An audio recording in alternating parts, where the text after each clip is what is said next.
மதுரையில் இருந்து பழனிக்கு சென்ற அரசு பேருந்தின் பின்பக்க டயர் வெடித்து அதன் ஆக்சல் பகுதி தனியாக துண்டாகி கவிழ்ந்து விபத்துக்குள்ளானது. விவரங்களுடன் செய்தியாளர் கண்ணன் இணைப்பில் இருக்கிறார். வணக்கம் கண்ணன், விவரங்கள். வணக்கம். மதுரை மாவட்டம் ஆரப்பாளையம் பேருந்து நிலையத்திலிருந்து பழனி செல்லும் பேருந்தை ஓட்டுநர் சுப்புராஜ் இயக்கி வந்தார்.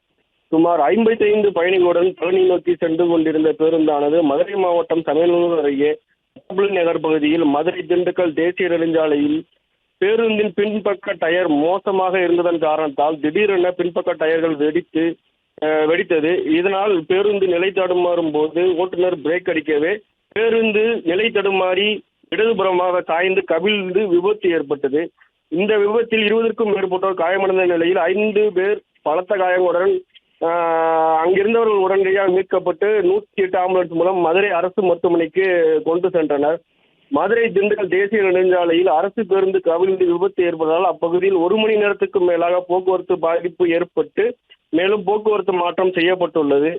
அரசு பேருந்தில் பின்பக்க டயர் மோசமாக இருந்ததால் மதுரை திண்டுக்கல் தேசிய நெடுஞ்சாலையில் செல்லும் வழியில் டயர் வெடித்து பேருந்து கவிழ்ந்து விபத்து ஏற்பட்டதால் அப்பகுதியில் பெரும் பரபரப்பை ஏற்படுத்தியுள்ளது. பிளே ஸ்டோர் மற்றும் ஆப் ஸ்டோரில் இருந்து பாலிமர் செயலியை QR கோடு மூலம் பதிவிறக்கம் செய்யுங்கள். செய்திகளை உடனுக்குடன் பெறுங்கள்.